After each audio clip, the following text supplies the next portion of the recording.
तो सैकड़ों bikers Dearborn Michigan की ओर जा रहे हैं ताकि अमेरिका के इस्लामवादी घर को याद दिला सके कि ना ना ना ना ना ना, ये चलने वाला नहीं है। और जाहिर है इसका नेतृत्व विवादास्पद जेमी लैंग कर रहे हैं, जिन्हें ऐसा कंटेंट बनाना पसंद है जिससे लोग उन्हें देखें। बाइकर्स प्लेनेट पर है। वाइपर्स यहाँ है।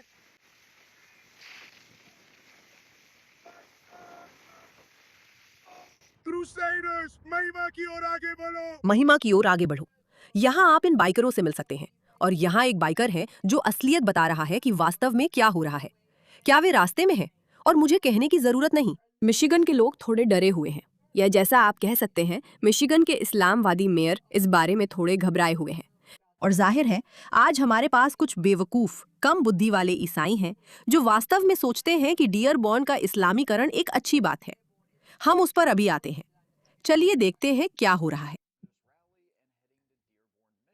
और अगर ऐसा है तो वे क्यों जा रहे हैं? यही है जिसके बारे में हम अभी बात करने वाले हैं, क्योंकि मोटरसाइकिल समुदाय में एक बहुत बड़ी अफवाह चल रही है जो डियरबॉर्न मिशिगन को लेकर है। तो मैं आपको बताने जा रहा हूं कि क्या चल रहा है और कुछ सच्चाई जो इस बात के इर्द गिर्द है कि क्या बाइकर सच में स्टर्जेस छोड़कर डियरबॉर्न जा रहे हैं। बाइकर डियरबॉर्न में आखिर क्यों दिखाई देंगे, और इस कहानी में कुछ बातें जो थोड़ी सी बनाई गई लगती हैं। मैं आपको अपनी राय भी दूंगा और मैं आपकी भी सुनना चाहूंगा, चाहे वो जो भी हो। तो चलिए सीधे शुरू करते हैं। तो आखिर डियरबॉर्न मिशिगन ही क्यों? ठीक है, सबसे पहले आपको 2 अगस्त पर वापस जाना होगा। इसी दिन शहर में सालाना अरबईन पर्व मनाया गया था। इसका संबंध शिया मुसलमानों से। ठीक है, वहां कुछ लोग आए थे, उनमें से एक काउंटर प्रदर्शनकारी पर हमला हो गया। उसका नाम है जेक लैंग। ये पुष्टि हो चुकी है। तो जेक लैंग और उनके एक साथी पादरी ने वास्तव में यह तय किया कि वे एक ईसाई पर्व का आयोजन करेंगे। ठीक है, ये 18 अगस्त के लिए निर्धारित है। अब स्टर्जिस 16 अगस्त को समाप्त होता है। तो ये लगभग उसी के साथ पूरी तरह मेल खाता है, लेकिन जाहिर है कि ये पूरी कहानी नहीं है। अब इस ईसाई पर्व में 50,000 से अधिक लोगों के आने की उम्मीद है और बाइकर्स को पूरी तरह से इसमें शामिल होने के लिए बुलाया जा रहा है। दरअसल जो पादरी इसे आयोजित कर रहे हैं उनमें से एक ने बाइकर्स क्लब्स और उनके अध्यक्षों को आने के लिए बुलाया है। और देखिए, मेरा मतलब है हम इस बारे में बात कर रहे हैं कि अगर इस्लामवादियों का कब्जा इसी तरह जारी रहता है और सरकार इसे नहीं रोकती जैसा कि अभी हो रहा है, तो आगे चलकर मैं ये नहीं कहूंगी कि गृहयुद्ध जैसी स्थिति होगी, लेकिन उन धार्मिक विचारधाराओं की तरफ से एक गंभीर प्रतिक्रिया जरूर होगी जो इस्लामवादियों के हाथों पराजित होना नहीं चाहते। उनके पास ऐसा करने का पूरा अधिकार है। देखिए, मुझे नहीं लगता कि ये डराने धमकाने का कोई तरीका है, जैसा कि कुछ लोग इसे बता रहे हैं। लेकिन देखिए, आपको मिलता है, आप जानते हैं, 1000 मोटरसाइकिलें एक साथ होती हैं और वे सभी मेन स्ट्रीट पर दौड़ती हैं या वे वहां पहुंच जाते हैं, आप जानते हैं, जहां भी यह कार्यक्रम हो सकता है। मुझे लगता है कि उन्होंने वास्तव में इसे कहीं और शिफ्ट कर दिया क्योंकि यह काफी बड़ा होने वाला था। और तो आप जानते हैं, उन मोटरसाइकिलों की जबरदस्त मौजूदगी होती है। ओह, हाँ बिल्कुल। और मुझे लगता है कि ये कहना सही होगा कि इससे उन इस्लामवादियों को थोड़ी परेशानी हो सकती है जो इतने आराम से और चुपचाप सब कुछ अपने काबू में कर लेते हैं। और अब आपके पास ऐसे कई ताकतवर लोग हैं जो अपने मूल्यों की रक्षा करने से पीछे नहीं हट रहे हैं, और वे दिखा रहे हैं कि अमेरिका किस चीज के लिए खड़ा है। ये तो थोड़ा सा पागलपन है। अगर आप 100 या 1000 अजनबी लोगों को ले आएं, तो लोग भीड़ में खो सकते हैं। हाँ, लेकिन जब बाइकर्स आते हैं तो सबसे पहली बात यही है कि उनकी मौजूदगी महसूस होती सोचिए जरा। है। भाई, मिलिट्री राइड्स हों, शहीद पुलिस अधिकारियों को सम्मान देना हो, चैरिटी राइड्स हों, राजनीतिक कारण हो या कोई और चीज, बाइकर्स की मौजूदगी हमेशा शानदार रहती है। बाइकर कम्युनिकेशन में बहुत अच्छे होते हैं, खासकर कुछ क्लब्स के बीच, और ये जानकारी बहुत जल्दी फैल जाती है।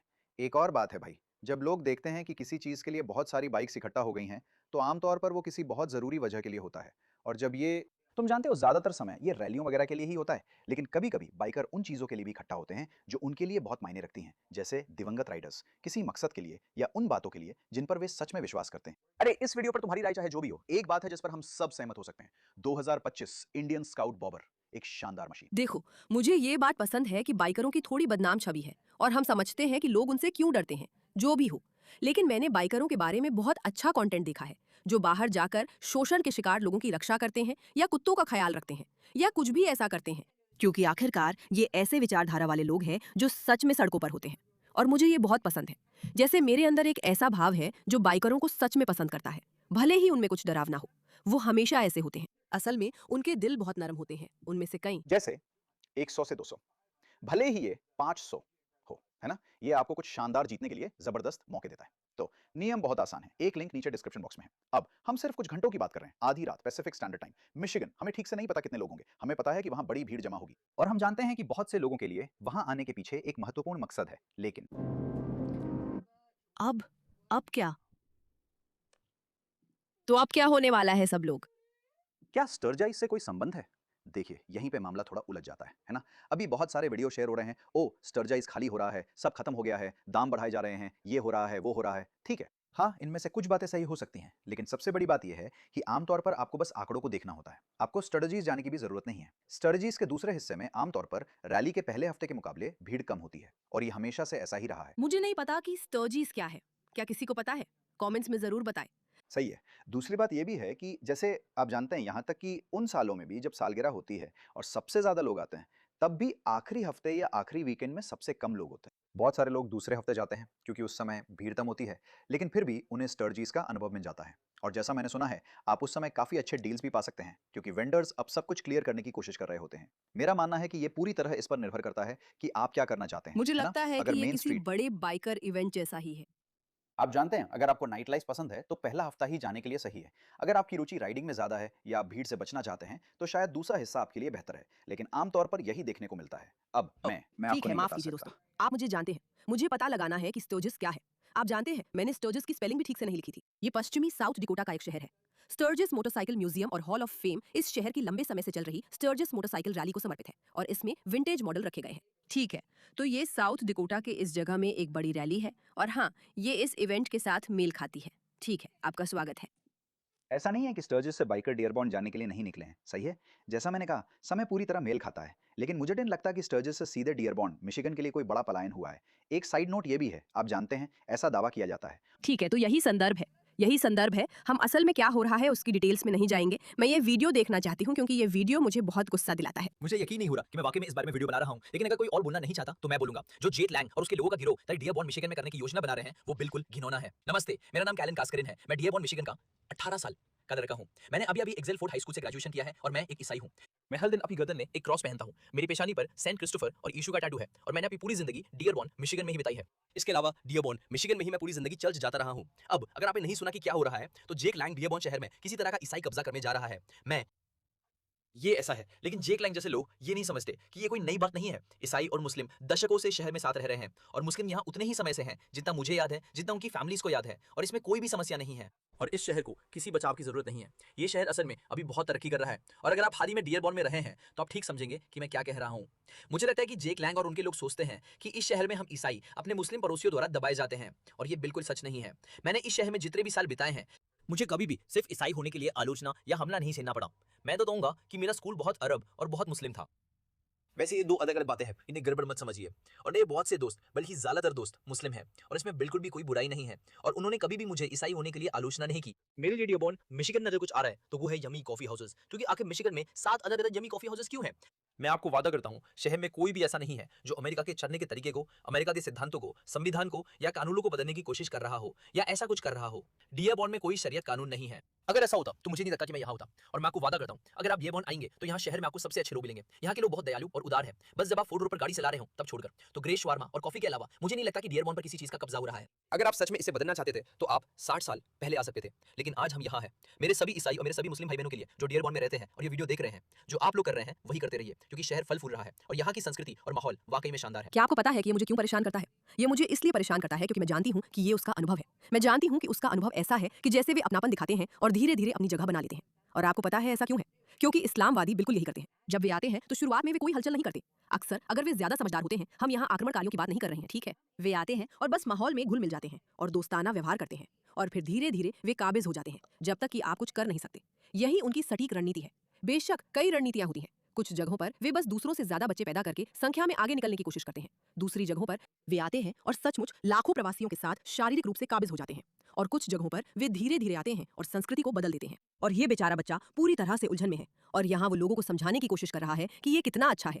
देखिए, मुझे नहीं पता, मैं डियरबॉर्न नहीं गया हूँ। हो सकता है कि यहाँ सच में सब अच्छा हो, लेकिन ये तो बस शुरुआती चरण है। दूसरा चरण उतना अच्छा नहीं होता। बस अपने इतिहास को थोड़ा ताज़ा कर लीजिए, क्योंकि जैसा कि वो कहता है, इस स्कूल में जो अरबों और मुसलमानों से भरा हुआ है, वहाँ ये बातें साफ तौर पर नहीं पढ़ाई जा रही हैं। इसके अलावा इस वीडियो का मकसद बिल्कुल भी राजनीतिक नहीं है। मैं बस लोगों को ये बताना चाहता हूँ कि डियरबॉर्न असल में कैसा है, अगर आप भ्रमित हैं। अलविदा। ये बच्चा जिस चीज से जूझ रहा है वो है आत्मघाती सहानुभूति। आप उसके मुस्लिम दोस्त हैं, वो कहता है कि मुसलमान यहाँ साथ रह रहे हैं, वो एक ईसाई हैं, और एक ईसाई होने के नाते वो इन अलग अलग संस्कृतियों और अलग अलग धर्मों का बहुत स्वागत करेगा। लेकिन वो ये नहीं समझता कि सिर्फ इसलिए कि उसके मुस्लिम दोस्त कट्टरपंथी नहीं हैं, इसका मतलब ये नहीं है कि वे इस्लामी कट्टरपंथियों के लिए वोट नहीं करेंगे। आप जानते हैं, वे बहुत स्पष्ट रूप से कह रहे हैं कि वे अमेरिका पर कब्जा करने वाले हैं। वे हमारी संस्कृति को मिटा देंगे और अमेरिकी कानून संविधान को शरीयत कानून से बदल देंगे। और ये लड़का अभी अभी हाई स्कूल से ग्रेजुएट हुआ है, तो वो यहाँ की बड़ी तस्वीर नहीं समझता। वो सिर्फ इतना देखता है कि मेरे मुस्लिम दोस्त हैं, वे बहुत अच्छे हैं, यहाँ कुछ भी गलत नहीं है। लेकिन यहाँ एक बड़ी समस्या है, क्योंकि इसके पीछे एक बहुत बड़ी योजना है, और ये योजना अमेरिका को एक इस्लामी देश बनाना है, और ऐसा बार बार हो चुका है। ये वे देश हैं जो पहले ईसाई थे और जिन्हें मुसलमानों ने जीत लिया। तो ये सभी देश पहले ईसाई थे, लेकिन अब ये मुस्लिम देश है। मेरा मतलब है सचमुच ये देश पहले ईसाई हुआ करते थे। ये हैरान करने वाली बात है। तुर्की, मिस्र, Syria, Lebanon, Algeria, Tunisia, Libya, Morocco, Iraq, Albania, Bosnia, ये सब देश हैं। लेकिन अगर आप किसी ऐसे व्यक्ति से पूछे जिसे इतिहास की जानकारी नहीं है, तो वो कहेगा हाँ, ये तो हमेशा से ऐसे ही रहे हैं, इसमें नया क्या है। ट्यूनीशिया, मोरक्को, लेबनान, मिस्र, हाँ और क्या।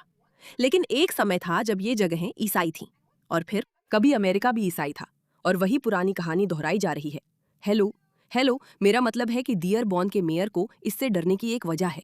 अभिव्यक्ति की स्वतंत्रता और फिर उसे लागू करने के बीच एक बारीक फर्क है। ऐसी ही चीज़ें, लेकिन दुर्भाग्य से ज़्यादातर बार नफरत फैलाने वाली बातें भी अभिव्यक्ति की स्वतंत्रता के तहत आती हैं। मैं इस सवाल को हमारे अटॉर्नी जनरल की ओर मोड़ना चाहूँगा, ताकि देखा जा सके कि वो अपनी हेट क्राइम्स यूनिट के साथ क्या कर सकती हैं। यह देखने के लिए कि क्या इन भड़काने वालों और उकसाने वालों के खिलाफ कोई कार्रवाई की जा सकती है जो बार बार डियरबॉर्न आते हैं। और मैं आपको बता सकता हूँ, ये मिस्टर लैंग के लिए आखिरी बार नहीं होगा। ठीक है। वो बाद में अदालत के सामने आने से डर रहा है। वो जेक लैंग के साथ जो हो रहा है उससे डर रहा है। मैं बस बहुत स्पष्ट होना चाहती हूँ। मैं अपनी स्थिति स्पष्ट करना चाहती हूँ। मुझे जेक लैंग पसंद नहीं है, और मुझे उसकी रणनीतियां भी पसंद नहीं है। और मैं सिर्फ ऐसा नहीं सोचती, बल्कि मैं वास्तव में डियरबॉर्न के मेयर से सहमत हूँ। वो एक भड़काने वाला है, और वो ये सब ध्यान खींचने और अपनी बात साबित करने के लिए कर रहा है। और मैं उसके काम करने के तरीकों से पूरी तरह असहमत हूँ। और मुझे विशाल रैली वगैरह का विचार पसंद नहीं है। ये कोई ऐसी चीज नहीं है जिसे मैं मनाऊंगी। मुझे लगता है कि इसमें इन चीज़ों में बहुत नुकसान और खतरे की संभावना होती है, और मैं इसके पक्ष में नहीं हूँ। लेकिन साथ ही ये तथ्य कि मुझे जेक लैंग पसंद नहीं है, इसका मतलब ये नहीं है कि मैं इससे सहमत नहीं हूँ कि इन लोगों के खिलाफ खड़ा होना चाहिए। इस्लामवादी कब्जे को रोका जाना चाहिए, और जो कम बुद्धि वाले लोग इसका समर्थन और मदद करते हैं उन्हें भी रोका जाना चाहिए। और अगर बाइकर्स डियरबॉर्न जाने वाले हैं, बाइकर्स को जाने दो, लेकिन उन्हें हिंसक तरीके से नहीं जाना चाहिए। लेकिन उन्हें जाने दो, और अमेरिका को याद दिलाओ कि उस पर यूं ही कब्जा नहीं किया जा सकता, जैसा तुर्की, अल्जीरिया, मोरक्को और मिस्र में हुआ, आदि आदि। इस मुद्दे पर ध्यान देने के लिए धन्यवाद।